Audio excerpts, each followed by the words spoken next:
cukai rokok gimana? Sekarang berapa rata-rata? 57%. Oh, tinggi amat. Fir'aun loh gue. Kira-kira gitu.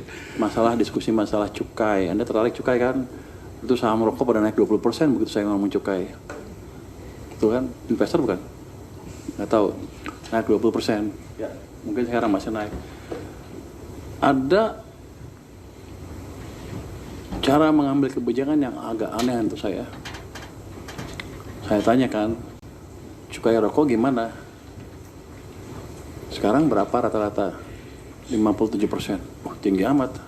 Fir'aun loh gue. Kira-kira gitu. Ini banyak banget ini ya. Terus kalau turun gimana? Ini bukan saya turun, bukan mau turun ya, cuman diskusi. Kalau turun gimana? Kalau turun makin banyak income-nya. Loh kenapa dinaikin kalau gitu? Rupanya kebijakan itu bukan hanya income saja di belakangnya. Ada policy memang untuk mengecilkan konsumsi rokok.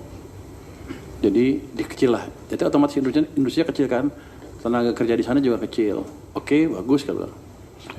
Ada WHO di belakangnya, ada ini.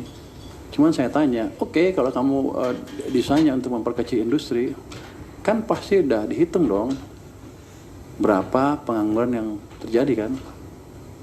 Bisa dihitung kan pasti. Makanya banyak yang dipecat kemarin kan di sana.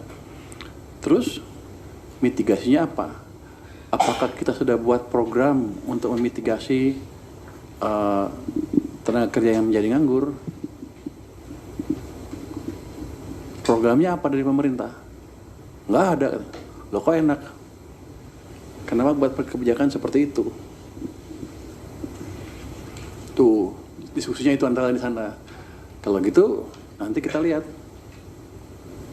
Selama kita nggak bisa punya program yang bisa menyerap tenaga kerja yang nganggur, industri itu nggak boleh dibunuh. Ini kan hanya menimbulkan orang susah aja. Tapi memang harus dibatasin. Yang rokok itu paling enggak orang ngertilah, harus ngerti risiko rokok itu seperti apa. Tapi nggak boleh dengan policy untuk membunuh industri rokok. Terusnya tenaga kerja dibiarin tanpa kebijakan bantuan dari pemerintah. Itu kan kebijakan yang nggak bertanggung jawab kan. Kenapa saya sampai pikiran begitu? Itu jadi nanti rokok akan kita lihat. Saya akan ke Jawa Timur ya, akan ngomong sama industrinya, akan saya lihat seperti apa sih, turun apa enggak.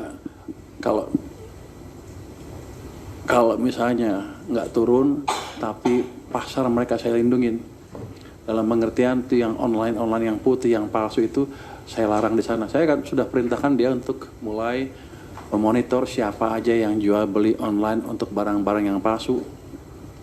Jadi hati-hati mereka yang palsu-palsu, bukan yang normal nih, yang palsu. Akan kita mulai kejar satu-satu. Ya, itu. Kalau yang normal biar yang palsu aja. Karena gini, nggak fair kan kita narik ratusan triliun pajak dari rokok, sementara mereka nggak dilindungin, marketnya nggak dilindungin. Kita mau bunuh industri kita, masuk palsu dari Cina apa dari luar negeri ya, situ di sana kerja, di sini dibunuh, kan sama aja. Mendingan gue hidupin yang sini, sana tuh bunuh, kira-kira begitu. Kita akan lihat ke arah sana gerakannya. Satu lagi apalagi tadi kemarin baca itu palsu itu utamanya. Pak, balik ke konteks berarti perkembangannya sampai saat ini Bapak belum terimpor. Kalau kata orang pajak, kalau itu bagus katanya. Sudah stabil katanya, walaupun kalau kata teman-teman yang bayar tuh masih lama bang katanya. Nanti saya cek. Ya kalau orang tanya bos pasti gitu kan, namanya ABS. Oh iya, Anda tahu kalau lapor ke presiden seperti saya bilang tadi, kemarin juga sama.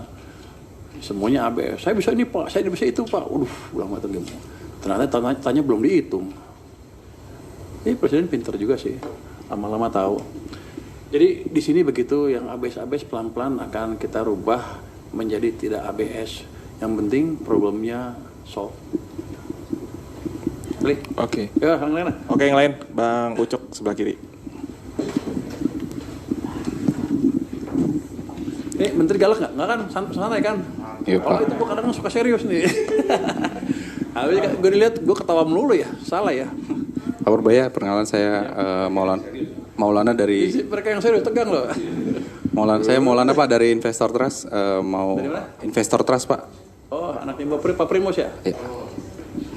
Ada 2 pertanyaan Pak mengenai tambahan 12,3 T yang masuk ke belanja negara. Belanja KL itu sebenarnya untuk apa sih Pak? Untuk sektor kementerian apa saja? Kemudian yang kedua tadi kan disampaikan anggaran yang belum terserap sampai Oktober kan akan direalokasi ya. Nah MBG ini kan posisinya masih jauh Pak dari serapan. Nah itu apakah juga akan direalokasi atau Iya, bagaimana? makanya kita yang untuk tahun depan masih belum putuskan, masih harus sidang paripurna. Saya belum akan diskusikan dulu ya Mas ya. Tapi yang MBG treatmentnya sama. Oh, treatmentnya akan sama. Kalau memang kita bisa lihat dan kita coba bantu, termasuk ngirim manajemen segala macam, orang keuangan banyak kan, biar kerja lah. Terus kalau di akhir Oktober kita bisa hitung dan kita antisipasi penyerapannya hanya akan sekian, ya kita ambil juga uangnya, kita sebar ke tempat lain atau untuk mengurangi defisit atau untuk mengurangi utang. Jadi pada dasarnya nggak ada uang nganggur di departemen di kementerian yang di earmark sampai akhir tahun. Kira-kira begitu langkahnya. Presiden dan soal geser gitu MBG karena kan salah satu program prioritas. Kalau uang yang nggak bisa diserap, nggak setuju. Dia setuju juga nggak bisa diserap. Yang ngerubah apa kan? Nggak, dia bilang sih oke, boleh, dia bagus. Justru kita mau membantu MBG biar diserap lebih cepat. Tapi kalau saya nggak ada sanksi, ya mereka santai-santai aja lah. Ini stick and carrot. Kalau bisa dia lebih cepat, ditambah lagi uangnya, kalau emang bagus. Tapi hitungan kita nggak mungkin kelihatannya. Makanya kita mau lihat dan kita perbaiki, kita bantu kalau bisa. Diskusi masalah cukai. Anda tertarik cukai kan? Itu saham rokok pada naik 20% begitu saya ngomong cukai. Itu kan investor bukan? Nggak tahu.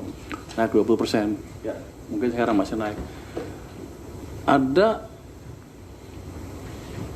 cara mengambil kebijakan yang agak aneh untuk saya. Saya tanyakan, cukai rokok gimana? Sekarang berapa rata-rata? 57%. Wah, tinggi amat. Fir'aun loh gue. Kira-kira gitu. Ini banyak banget ini ya. Terus kalau turun gimana? Ini bukan saya turun, bukan mau turun ya, cuman diskusi. Kalau turun gimana? Kalau turun makin banyak income-nya. Loh kenapa dinaikin kalau gitu? Rupanya kebijakan itu bukan hanya income saja di belakangnya. Ada policy memang untuk mengecilkan konsumsi rokok. Jadi dikecil lah. Jadi otomatis industri kecil kan. Tenaga kerja di sana juga kecil. Oke, bagus kalau. Ada WHO di belakangnya, ada ini. Cuman saya tanya, oke, kalau kamu desainnya untuk memperkecil industri, kan pasti udah dihitung dong berapa pengangguran yang terjadi kan? Bisa dihitung kan pasti. Makanya banyak yang dipecat kemarin kan di sana. Terus mitigasinya apa? Apakah kita sudah buat program untuk memitigasi tenaga kerja yang menjadi nganggur? Programnya apa dari pemerintah? Nggak ada. Loh kok enak? Kenapa buat kebijakan seperti itu?